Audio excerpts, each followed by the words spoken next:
Good evening, it's 8 o'clock. I'm Sally Burdett, live from Johannesburg. Your top stories this evening.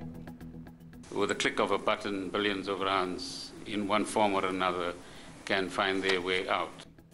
Pravin Gordhan tells the Zondo Commission how he fought state capture. This as his detractors plan their cross-examination and the EFF stages a protest outside.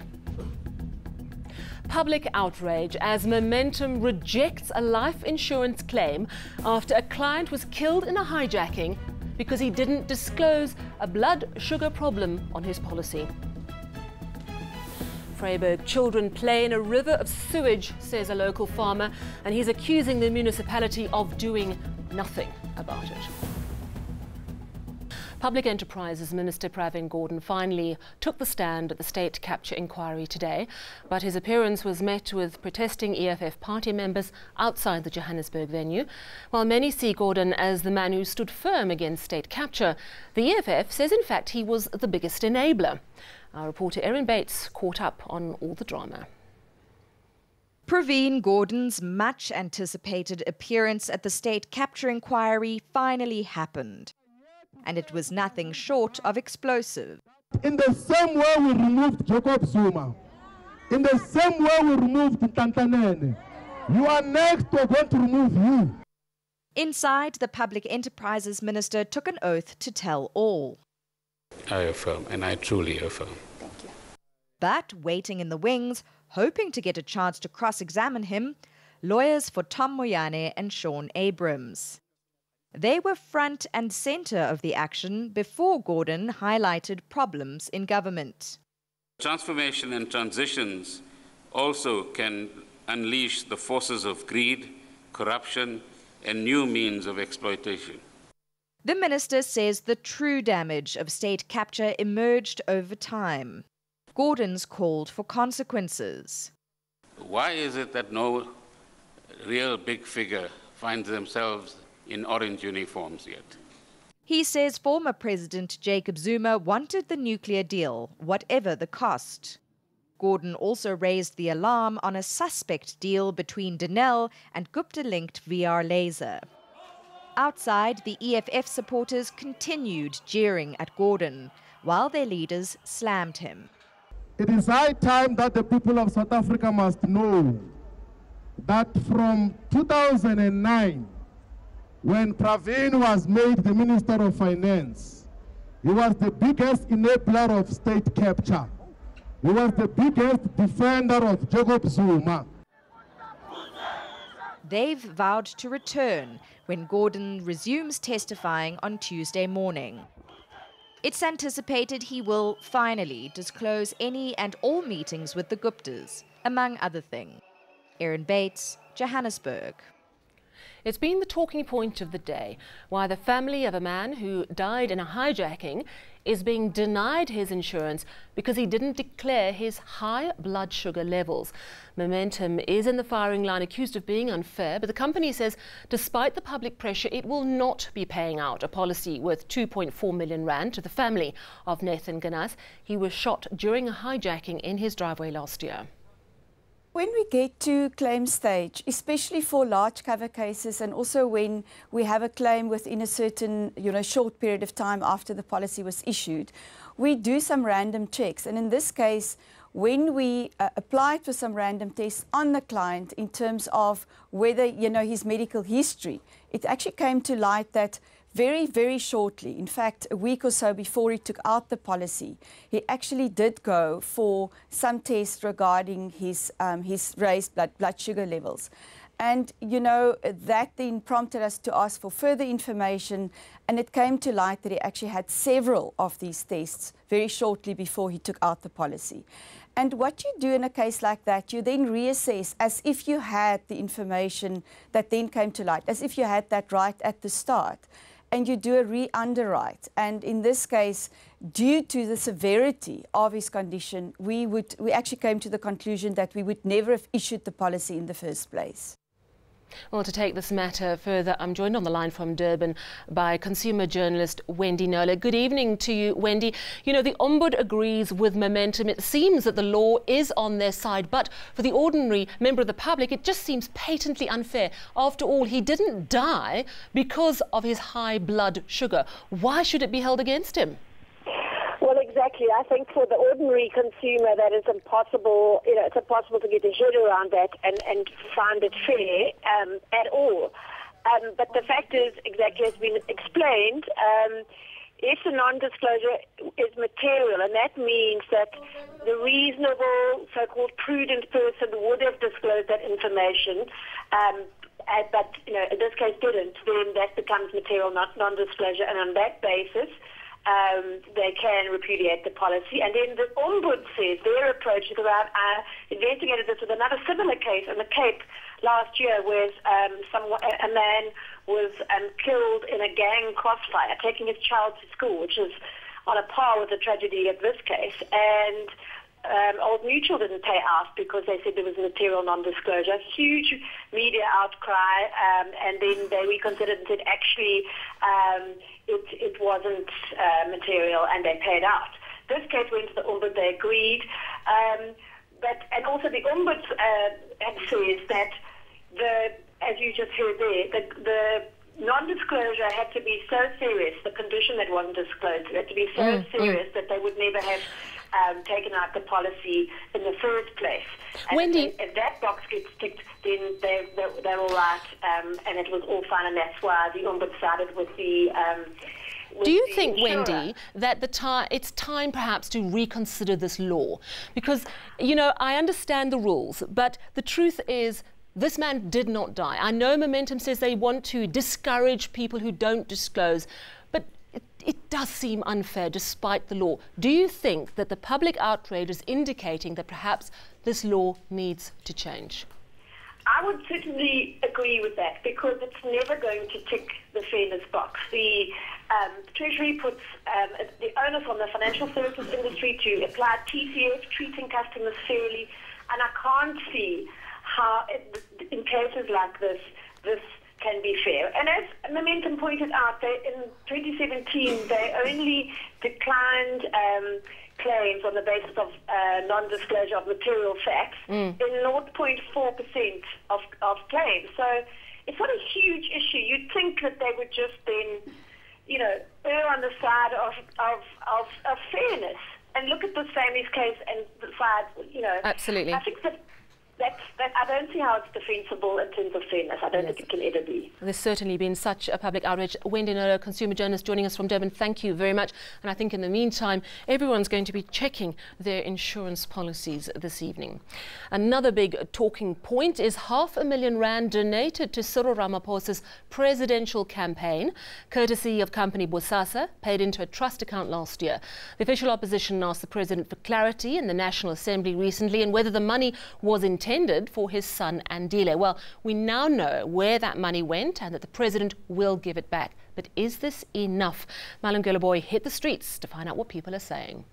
Was it a mere mistake? Was Parliament misled? Did the president lie? These are the questions being asked as all eyes remain focused on President Cyril Ramaphosa, who is back in the country after days abroad. He must apologize, Sham. He must apologize and pay the money back, because that means clearly he lied. He can't say, yeah, I don't know about the money, then all of a sudden he says, oh yeah, I remember. I think he made a mistake. I think so. For him to just change a statement to say, I'll pay it, he knew immediately. He never thought Oguti, somebody will know. Oguti will find out. I think he was lying, because now if you say you don't know anything about the money or anything that goes into your trust fund, then I think that's a lie. I really thought that Cyril Ramaphosa would be something fresh, something new for South Africa, and he just seems to be going the same route that Jacob Zuma went. And I just feel, yes, an apology is one thing, but is there not many of this to come? The president has now said he will pay back the money. Should he do more? What about a public apology? He can apologize on the basis that he did not understand the question, not to say he deliberately misled the nation pertaining that issue. Malungelo Boy, Johannesburg. Let's move now to the Northwest Province, where a farmer has lost over 1,000 of his livestock due, he says, to raw sewage spilling onto his property. The man's farm is situated within the controversial Dr. Ruth Sekgomotsi Mompati District municipality that lost 150 million rand in VBS bank deposits. Aubrey Konye claims neither the district nor local municipality is willing to take responsibility. Our reporter Michael Appel and cameraman Tebogo Masilo have this report. Just imagine you had a stream of raw sewage flowing outside your front door. Here it's been happening for over 12 years. For humans, it's a potential health disaster. For animals, it often means death. For over a decade, Freiburg farmer Aubrey Konye has meticulously been documenting his unsuccessful struggle to get either the district or local municipality to stop the sewage leak. Diphologolo sa ka tse di shwileng go ya ka direkoto is 625 dipudi go tloga ka 2006 go tsena ka 2018. That's just the sheep. His records also show 575 goats have died over the same period. And what are they dying of? Go ya ka ngaka se se boleleng diphologolo ke metsi a ka gonne the bacteria se dikokwanatlhoko tse di mo teng di le go godimo thata tse di sa tshwanelang diphologolo. Konye has letters he wrote to the municipalities dating as far back as 2006. This includes photos of the damage and condition of his animals. Recently, he had the water that his animals drink tested. Clean water has an E. coli value of 0. His water has a shocking reading of 2,420. Ga ise ba mfe answer ka gore masepala o dula re naledi is for water authority, is not responsible for sewage. One of the most frightening things Konye says he's witnessed is children playing around in the sewage-filled water. Konye has tallied up the damage he's suffered from the continual sewage leaks at an even 2 million rand. Michael Appel in Freiburg in the Northwest. Still ahead on eNews, in the United Kingdom, the British Prime Minister fights on, saying she's determined to deliver a Brexit deal. And of course, we have all your business news with Refiwa. Absolutely, Sally, and it's a bump in the road for the rand today.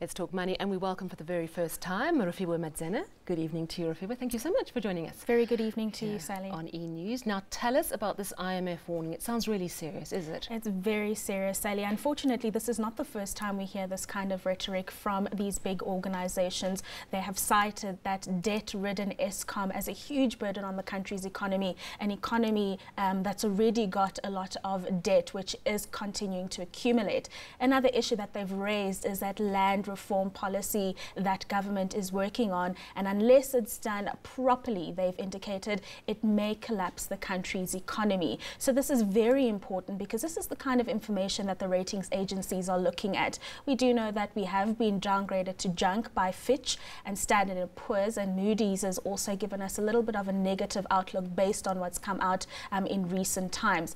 Standard & Poor's will be releasing their rating, their latest rating rather, on the 23rd. So we wait with bated breath. Yes, indeed we do. Why would the IMF come out with this now? None of those issues that you've raised are necessarily new.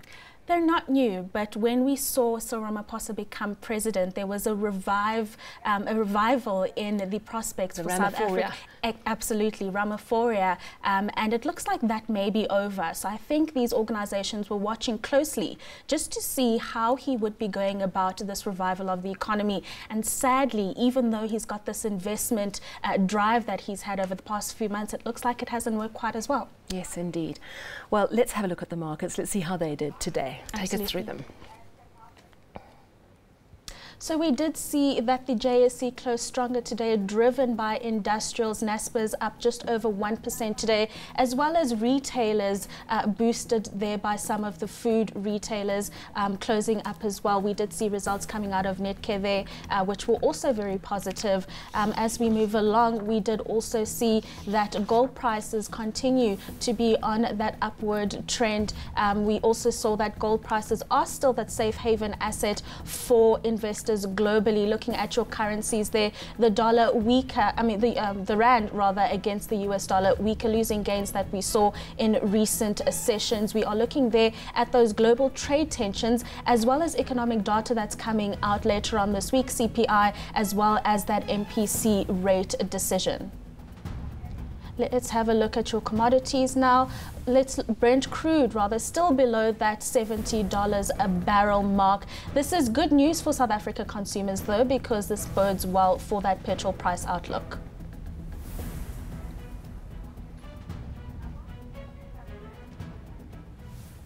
Yes, well, let's hope we have a big decrease in our petrol price. Let's hope so, Sally. We're holding those thumbs. Absolutely. Rafiwe Madzena, thank you so much for joining us. Hope you visit us again soon. I definitely plan to. Thank you. Let's move to international news now. British Prime Minister Theresa May is determined to get her Brexit deal passed. May has had a tumultuous few days after unveiling her European Union draft divorce deal last week. Several ministers, including her own Brexit Secretary, Dominic Raab, resigned after the announcement of the deal. She could also face a motion of no confidence in Parliament, but some Londoners are pledging their support for the Prime Minister. Because she's obviously doing incredibly hard in terms of all the different constraints that she's been given. But yeah, I really hope she keeps it going. But good luck for her. She seems like a resilient kind of person. She's been working hard. I don't think she'll let go now. I think she'll probably just about power through. It's strange. It doesn't matter who is Prime Minister. They weren't going to get through this in an easy way. So who knows? I think she'll just about scrape through, but it's not going to be easy for her. Still ahead, we go to Joel Guy at our weather centre. Hello, Joel, for your live weather. And then...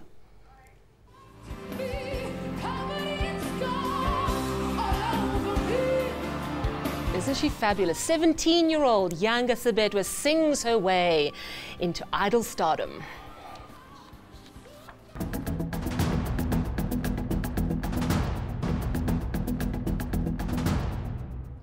Let's get your weather news with Joel Guy in Cape Town. Hi there, Joel. How's it looking? Lots of thunderstorm activity. Oh yes, Sally, we have pretty big storm systems sweeping across eastern South Africa, and believe you or not, it's going to stay pretty unsettled tonight for the northwest as well as Gauteng, the Free State and parts of Mpumalanga as we head into Tuesday morning. We are also going to see this cold front introducing cloudy and rainy weather into the western areas of the northern and western Cape provinces. Then throughout the day, the rainy weather spreads into the eastern Cape, and we are going to see scattered to widespread thunderstorms setting in over the eastern provinces, including parts of the eastern Cape. And in the evening, it will stay pretty unsettled on Tuesday night for the eastern parts of the country, including over Gauteng, with cloud and rainy weather persisting over the southern sections. Now, let's quickly look at what you can expect for your province. It's going to be partly cloudy and warm for much of the northern Cape, with a chance of thundershows around Kimberley. Light rain in the morning for Springbok, warming to 21 degrees in the afternoon. Much of the western Cape will be cloudy and rainy with mild afternoon temperatures. Cape Town, Langaban and Worcester all warming to just around 23 degrees. We are expecting thundershowers for the central and northern parts of the eastern Cape. It will be partly cloudy and dry for the coastal areas. Warm to hot for much of the province. A sizzling hot Tuesday is forecast for KwaZulu-Natal, where scattered thunderstorms are possible in some areas. We are also going to see pretty stormy weather across much of Mpumalanga, hot for Mbombela, peaking at around 34 degrees. The Limpopo province will also see stormy weather. It will be sunny and sizzling hot, however, for Musina, warming to a sizzling hot 39 degrees. We are expecting thundery showers as well for the northwest, where highs in the lower 30s are forecast for your Tuesday. The Free State should also see some stormy weather on Tuesday afternoon. We are also going to see storms across the Gauteng province, where highs in the upper 20s and lower 30s are expected. Now, just quickly looking ahead to your Wednesday, we are expecting thundershowers to persist for Gauteng, Limpopo and parts of Mpumalanga. It will be cloudy and rainy in KwaZulu-Natal, isolated rain showers for the southern areas, mostly sunny for the Northern Cape as well as the western areas of the Western Cape. Then on Thursday, we stay with thundershowers in Gauteng and Limpopo, light rain in Bombela. It will be dry for the rest of the country, warm to hot for the western areas. Cape Town warming to 27 degrees. That's all from me for now, Sally. Back to you. Thank you very much, Joel Guy. And finally, 17-year-old Yanga Sebetwa was last night crowned the winner of Idol's SA Season 14. She became the second consecutive teenage girl from the Western Cape to win the title after last year's winner Paxton. Now, she walked away with prizes worth 1.5 million rand. Let's have a listen to Yanga.